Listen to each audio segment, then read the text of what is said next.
অবশেষে ফসলের ভিটামিনেও পাওয়া গেল ভেজাল, লোমহর্ষক ঘটনা।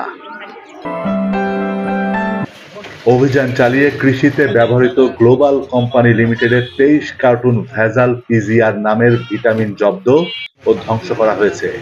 দুপুরে ঝিনাইদহের শৈলকুপা উপজেলা সড়কের নারিকেল হাটের জালাল ট্রেডার্স নামের একটি সার ও কীটনাশক দোকানে অভিযান চালিয়ে ভেজাল পণ্য জব্দ করে উপজেলা কৃষি বিভাগ। কৃষিতে ব্যবহারের ভেজাল পিজিআর নামের এ ভিটামিনটি দীর্ঘদিন ধান, পেঁয়াজ সহ বিভিন্ন ফসলের বৃদ্ধির জন্য ব্যবহার হয়ে আসছে। পরে জব্দকৃত এ ভেজাল পণ্যটি নির্বাহী ম্যাজিস্ট্রেট ও সহকারী কমিশনার ভূমি সিরাজুস সালেহিনের উপস্থিতিতে ধ্বংস করা হয়।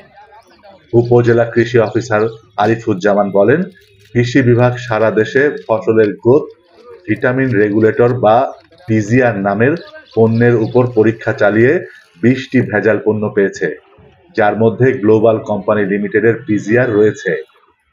দুপুরে নির্বাহী ম্যাজিস্ট্রেট এসিল্যান্ড সিরাজুস সালেহিনের উপস্থিতিতে শৈলকুপা বাজারে অভিযান চালিয়ে জালাল ট্রেডার্স নামের সার কীটনাশকের দোকান থেকে 23 কার্টুন ভেজাল পিজিআর জব্দ করা হয়, যার মধ্যে রয়েছে 138 বোতল ভেজাল ভিটামিন। পরে জব্দকৃত এ পণ্যগুলো পৌর ভবনের পেছনে গর্তের মধ্যে সম্পূর্ণরূপে ধ্বংস করা হয়।